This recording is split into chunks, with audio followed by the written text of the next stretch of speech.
Hello दोस्तों, एक बार फिर स्वागत है आप सबका अपने यूट्यूब चैनल 1-to-1 क्लासेस में। मैं आपका अपना दोस्त नितेश बजाज आप लोगों का करता हूं फिर से स्वागत।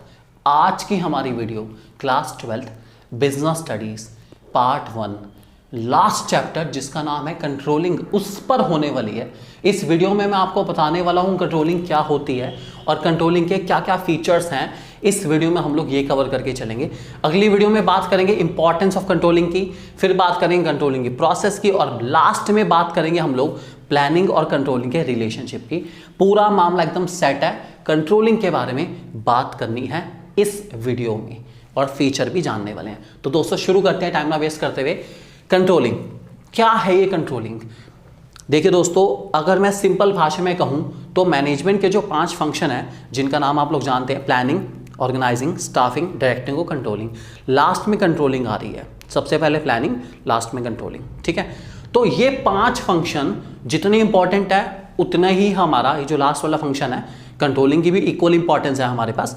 कंट्रोलिंग का मतलब है कि जो टारगेट आपने सेट करा था ये चेक करेगी कंट्रोलिंग कि आपने वो टारगेट अचीव कर लिया या नहीं करा।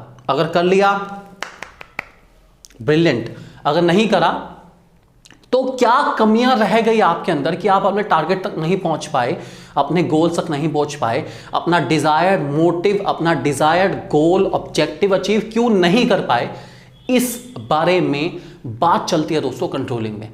तो सिंपल भाषा में, या कुछ लोग कहते हैं कि कंट्रोलिंग जो है वो पोस्टमार्टम है ऑर्गेनाइजेशनल एक्टिविटीज का। मतलब मैं जब ऑर्गेनाइजेशन की एक्टिविटीज का पोस्टमार्टम करता हूं, बाद में देखता हूं, खंगालता हूं, चेक करता हूं, इवेल्युएट करता हूं, एनालाइज करता हूं कि क्या मैंने वो सब अचीव कर लिया जिसको मैं अचीव करना चाहता था या फिर मैं अचीव नहीं कर पाया। इन सब के बारे में बात चलती है हमारी कंट्रोलिंग में।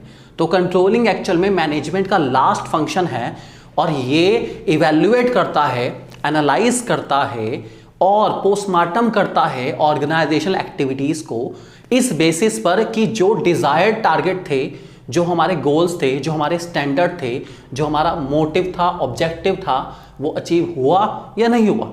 हर काम को करने से पहले कुछ टारगेट बनाने जरूरी है। आप लोग भी बनाते हैं, हम भी बनाते हैं, हर इंसान बनाता है। कंट्रोलिंग में ये चेक करा जाएगा कि क्या वो टारगेट, क्या वो गोल अचीव हो गया। तो ये हम लोग दोस्तों चेक करते हैं कंट्रोलिंग के अंदर। आपके सामने यहाँ पर बहुत ही शानदार डेफिनेशन आ रही है, पढ़ लेते हैं। चलो डेफिनेशन में क्या लिखा गया है, मेरे सामने भी आ रही है।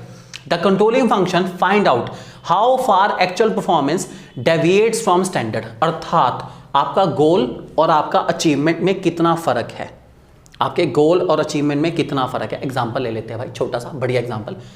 आप पेपर देकर आए, घर वालों ने पूछा कितने मार्क्स आ जाएंगे 40 में से। आपने कहा मम्मी 38 तो आ जाने चाहिए, पापा 38 तो आ जाने चाहिए, मेरा पेपर बहुत अच्छा हुआ है। आपका target 38, this is your target कि आपके अकॉर्डिंग आपके 38 आने चाहिए, ठीक है। एक्चुअल परफॉर्मेंस अर्थात रिजल्ट आया और आपके मार्क्स आए 36। तो आपका टारगेट और आपका अचीवमेंट में जो डिफरेंस है वो कंट्रोलिंग से पता चलेगा। वो मार्क्स 2 जो डिफरेंस है वो किससे पता चल रहे हैं? कंट्रोलिंग से। तो यही है दोस्तों कंट्रोलिंग कि मैंने तो सोचा था 38 और अचीव हुए 36, तो मैं एस्टिमेट करूंगा कि यार क्या गलती कर दी मैंने कहां पर मिस्टेक करी होगी, कहां पर मुझे लगता है मेरे मार्क्स कटे होंगे। ये सब कुछ इवेल्युएट करना ही कंट्रोलिंग है मेरे भाई, और कुछ नहीं। कंट्रोलिंग का मतलब है कि क्यों मैं फेल हुआ, अगर हुआ तो क्यों मैं अपने टारगेट्स को अचीव नहीं कर पाया, अगर अचीव नहीं कर पाया तो क्यों, why. So the reason behind this why will be calculated and evaluated through controlling. So controlling basically means the reason why we are not able to achieve the target. We need to find out the reason behind this. So this is called controlling दोस्तों, ठीक है, ध्यान रख के चलेंगे। तो controlling में दोस्तों हमें पता चलता है कि हमारा टारगेट और हमारे अचीवमेंट में क्या फर्क है। हो सकता है हमारे अचीवमेंट कभी कभी टारगेट से बड़े भी हो, तो फिर कमी निकालने की जरूरत नहीं है। 38 सोचे थे, 40 आ गए, तो इस पे इंसान ना बैठ के सोचेगा कि मेरे 2 नंबर एक्स्ट्रा क्यों आए, क्यों भगवान मेरे साथ ऐसा क्यों होता, आपने मुझे 2 नंबर एक्स्ट्रा क्यों दिए। कोई नहीं सोचने वाला। कमेंट में जरूर जाके बताना कि क्या अगर आपके 38 सेट करने पर 40 आ गए तो क्या आप सोचोगे कि मेरे 40 क्यों आए। कोई नहीं सोचने वाला भाई। फिर भी आप जरूर बताना अगर आपका आंसर यस है तो मैं आपको सैल्यूट करता हूं भाई, क्या दमदार पर्सनैलिटी है आपकी, आप तो ग्रेट हैं, ठीक है। तो हम लोग डेविएशन निकालते हैं, कमियां निकालते हैं, अगर कमियां हैं तो, और उन कमियों को दूर करने की पूरी पूरी कोशिश करते हैं दोस्तों कंट्रोलिंग के अंदर ध्यान के चलेंगे। दूसरी डेफिनेशन लिखा है, it can be defined as a comparison of actual performance with the plan performance. Simple वही, आपके टारगेट, आपके गोल और आपके एक्चुअल परफॉर्मेंस में जो डिफरेंस है उसी को कंट्रोलिंग कहते हैं। मतलब वो डेविएशन को निकालना और उन डेविएशन को दूर करने का सारा काम कंट्रोलिंग में ही होता है और कहीं नहीं होता दोस्तों, ध्यान रख के चलेंगे। अब बात करते हैं दोस्तों हम कंट्रोलिंग के कुछ फीचर्स के बारे में, कंट्रोलिंग के क्या क्या फीचर्स हैं, और इसी के थ्रू हमारा कंट्रोलिंग का जो मीनिंग है, जो कंसेप्ट है, वो और ज़्यादा इलेबोरेट होकर आएगा। सबसे पहला पॉइंट कंट्रोलिंग के फीचर का दोस्तों आपके सामने आ चुका है, controlling is a goal oriented function.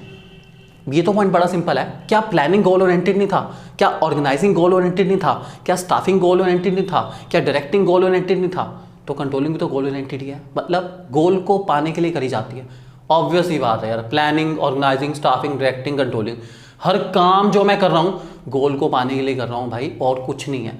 जैसे अगर मैं ये वीडियो बना रहा हूँ तो मेरा एक गोल है कि मैं अपने सब्सक्राइबर को अच्छे से अच्छा कंटेंट दे पाऊँ, उनका जो कन्फ्यूज़न है इस चैप्टर को लेके मैं उसको बिल्कुल क्लियर कर पाऊँ, ये मेरा गोल है, दिस इज़ माई गोल। और मुझे पूरा विश्वास है कि मैं अपने गोल में कामयाब ज़रूर होऊंगा।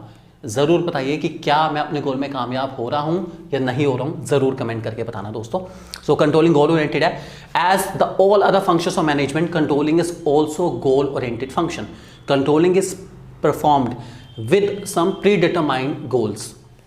कंट्रोलिंग करने से पहले कुछ मेरे पास गोल्स हैं और मैं उन गोल्स को पाने के लिए या चेक करने के लिए ही कंट्रोलिंग कर रहा हूँ। भाई मैं मजाक में कंट्रोलिंग नहीं करता, मैं चेक करने के लिए ही कंट्रोलिंग करता हूँ। ये मेरा सबसे पहला पॉइंट है दोस्तों।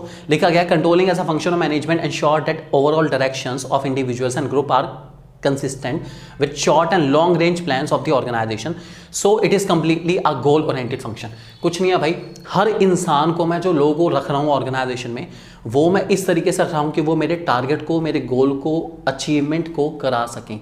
इसके लिए कंट्रोलिंग गोल ओरिएंटेड फंक्शन है, गोल को पाने के लिए किया जाने वाला फंक्शन, ध्यान रखे चलेंगे दोस्तों। दूसरा point, controlling is an all pervasive function. All pervasive की बात जहां पर भी आती है, हम बात करते हैं हर मैनेजमेंट के लेवल पे। कंट्रोलिंग टॉप लेवल पे चलती है, बिल्कुल चलती है। कंट्रोलिंग मिडिल लेवल पे चलती है, बिल्कुल चलती है। कंट्रोलिंग लो लेवल पे चलती है, बिल्कुल चलती है।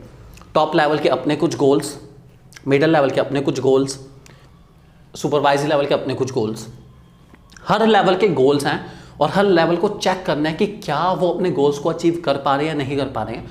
इसका मतलब सिंपल सी बात है, wherever there will be goals there need to be controlling। हर हाल में जहां पर भी गोल्स होंगे, या सिंपल भाषा में कहूं तो जहां प्लानिंग होगी मेरे भाई, कंट्रोलिंग तो होगी ही होगी। ऐसा हो नहीं सकता कि मैं प्लानिंग कर लूं और मैं कंट्रोलिंग ना करूं, ऐसा नहीं होगा। मुझे करना पड़ेगा भाई, चेक करने के लिए क्या मैंने सोचा और क्या हुआ। ये बहुत ज़रूरी है दोस्तों, ध्यान रख के चलेंगे। उसके बाद controlling is a continuous function, कभी खत्म नहीं होता। जब तक ऑर्गेनाइजेशन है तब तक गोल्स है, जब तक टारगेट है, प्लानिंग है, तब तक हमारी कंट्रोलिंग रहेगी। इसका मतलब है कि जब तक आपका जीवन है, ऑर्गेनाइजेशन का जीवन है, बिजनेस का जीवन है, कंपनी का जीवन है, लाइफ की बात करें, तब तक कुछ ना कुछ गोल सेट होंगे, और जब तक गोल सेट होंगे तब तक प्लानिंग होगी, और जब तक प्लानिंग होगी भाई कंट्रोलिंग होगी ही होगी। ये चेक करने के लिए कि क्या मैं अपने गोल्स को अचीव कर पाया या नहीं कर पाया, मुझे कंट्रोलिंग करनी पड़ेगी ही पड़ेगी। मैं कंट्रोलिंग से पीछा नहीं छुड़ा सकता, नहीं छुड़ा सकता और नहीं छुड़ा सकता। ध्यान रखे चलेंगे दोस्तों, कंट्रोलिंग बहुत इंपॉर्टेंट है चेक करने के लिए कि क्या मैंने अपने टारगेट अचीव करे या नहीं करे। लास्ट फीचर दोस्तों जो कंट्रोलिंग का है दोस्तों, वो कहता है कंट्रोलिंग बैकवर्ड लुकिंग और फॉरवर्ड लुकिंग दोनों है। क्यों कंट्रोलिंग फॉरवर्ड लुकिंग है और क्यों कंट्रोलिंग बैकवर्ड लुकिंग है, मुझे इस बात का रीजन बताना है। तो दोस्तों बड़ा सिंपल सा है, कंट्रोलिंग बैकवर्ड लुकिंग इसलिए है क्योंकि मुझे देखना पड़ता है कि मेरे गोल्स क्या थे, मेरे टारगेट क्या थे, तो मुझे पीछे पता चलेंगे कि ये मेरा टारगेट था, ये मेरा गोल था, ये मेरा स्टैंडर्ड था, इसलिए मुझे पीछे देखना पड़ रहा है। That's why controlling is a backward looking function, ताकि मैं अपने गोल्स को देख पाऊँ कि मेरे गोल्स क्या थे। जस्ट बिकॉज क्योंकि मैं पीछे देख रहा हूँ और अपने स्टैंडर्ड्स को चेक कर रहा हूँ कि मेरे स्टैंडर्ड्स क्या थे, इसलिए कंट्रोलिंग बैकवर्ड लुकिंग है। ठीक है, फॉरवर्ड की बात करूं तो अपने गोल्स को अगर मैं अचीव नहीं कर पाया, मान लीजिए मेरा जो भी गोल है, जैसे मैंने आपको एग्जांपल दिया कि मेरा गोल था मार्क्स का 38, अचीव हुई 36, तो जो 2 की डेविएशन रहेगी वो मुझे फ्यूचर में दूर करनी है, मुझे फ्यूचर में उसको करेक्ट करना है। तो जब मैं उसको फ्यूचर में करेक्ट करूंगा तो करेक्ट करने के लिए मेरे को पहले से प्लानिंग करनी पड़ेगी और अपनी पिछली वाली गलतियों को दूर करना पड़ेगा। तो इसलिए कंट्रोलिंग फॉरवर्ड लुकिंग है दोस्तों, क्योंकि मैं अपनी गलतियों को इवेल्युएट करके फ्यूचर में दूर करने वाला हूं, इसीलिए कंट्रोलिंग फॉरवर्ड लुकिंग फंक्शन है। मतलब आप अपने भविष्य में देखिए और अपनी पास्ट की गलतियों को सीख के अच्छे से उनको इवेल्युएट करके कि क्या हमसे गलतियां हुई हैं उसको भविष्य में ज़रूर दूर करिए दोस्तों। ये है हमारे कंट्रोलिंग के दोस्तों 4 फीचर, इनको बहुत अच्छे से तैयारी कर लेंगे दोस्तों। Thank you very much.